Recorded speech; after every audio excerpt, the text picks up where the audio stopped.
Well, Jerry, I said before the game, could fitness play a part? Maybe it did, but it felt like it was more than just that this afternoon.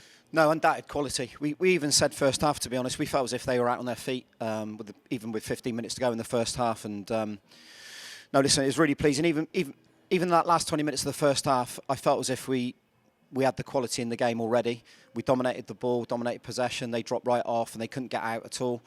The only thing we were missing in the first half was a little bit of incision, a little bit of forward runs, forward passing. We kept the ball for long lengths, but we didn't really have a purpose to it. And that was what we needed to touch up on at half-time. That was the message at half-time. See if we can be a bit more creative and a bit more positive, even in your 1v1s, running forwards, passing forwards. And as you can see from the second half, it almost looks as if we had another man on the pitch. We dominated it and created overloads all over the pitch, some really good patience and some fine finishes.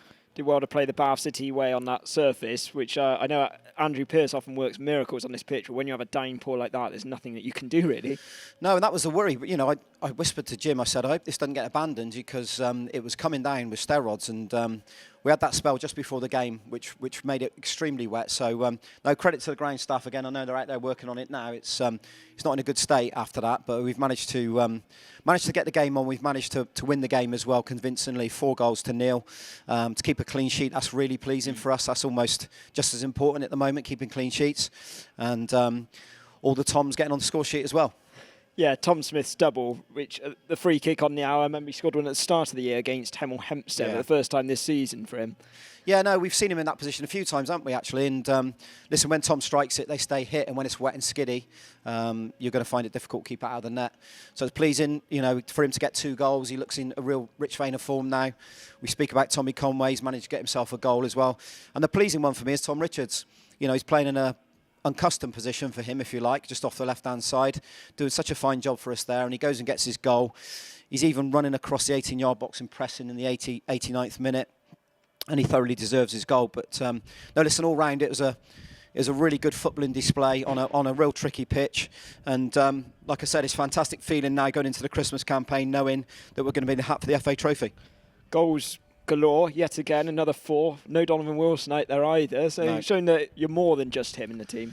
No, absolutely, yeah. Listen, we've got some good players and we know we're a threat all over the pitch. I thought Ryan Harley was superb again today. He's really come in some great form, and he's such a good, he's a coach for me on the pitch.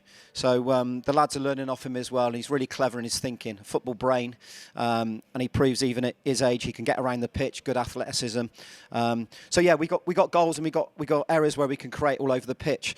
The bits we've been doing we have to improve on is obviously keeping clean sheets, and albeit against a lesser opposition, and no disrespect to Swindon Supermarine, but we're really pleased with that clean sheet. It takes us into the Chippenham game now over there.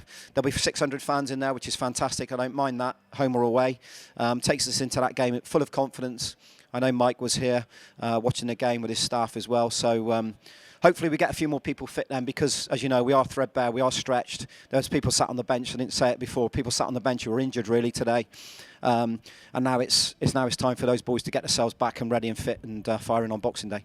Because presumably the game was so comfortable, it meant you were able to make your full complement of 3 substitutions, and great to give people like Lewis Bahada even just a brief run out this afternoon. Brilliant. My only worry as the game went on then as well was not only the weather, it was about whether we were going to pick up a silly red card, whether there was going to be a tackle, because they started to fly in with a few tackles.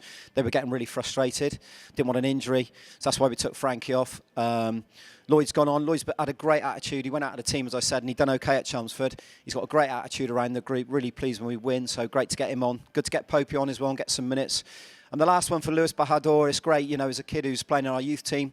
He's been training with us since he was 15, just 16 now. He's a little pocket rocket, really powerful, great attitude, enjoys training with us. And he's improved his quality when he's training with us as well. So that is his little reward. I was really mindful. I said to Jim, I really want to get the kid on. And that's his little reward going on the FA Trophy there. And that's also great for Billy Clark and for our academy. It sends out another message, like Harvey Wiles Richards. If they're good enough, we will put them in. He's not here because I have to have him here. He's here because he's on merit. And he's trained ever so well with us, and he deserves his opportunity. Next game, another Wiltshire team in blue. They're often high-scoring affairs, like a few of our games have been recently. Should be exciting, anyway.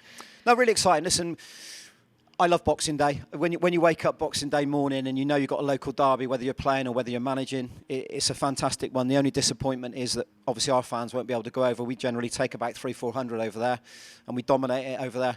So let them try and dominate us in the terraces, but we'll have to be really committed. It's going to be a tough game. Mike's got off to a good start over there, and he's got a team that's really committed, really playing for him, and some very good players. He's built his squad very, very well over the summer, so we're not going to underestimate that at all. That's going to be a really, really tough game, one of the toughest ones we've had in a couple of seasons against the Chippenham side. But like you say, we're going to go into it full of confidence. We're sat there now. It's really important, these moments, because the team cohesion I've spoke about over the last couple of weeks is really, really apparent now in the games and performances. And we're going to go and have a beer now in the bar. As you know, we change in a bar down there, so it's quite easy to go to the fridge. The chairman's got us a crate of Peroni, so we're going to have a couple of beers together, eat some food, stay together for a moment, and then get ourselves back. We'll train Wednesday and be fully prepared. I've said to them, what we can't do is ruin it over Christmas. We have to train properly, prepare ourselves properly, and turn up for Chippenham game ready to go. I'll go and let you enjoy a beer. Have a Merry Christmas, Jerry, and see you again on Boxing Day. Yeah, I just want to wish a Merry Christmas to all the Romans out there, and I'm really gutted they're not here to see these games, because some really exciting games. So I want to wish you all a healthy Merry Christmas, and enjoy it, enjoy the occasion, and hopefully we'll see you here against Hungerford. Cheers, Jerry. Cheers, thanks.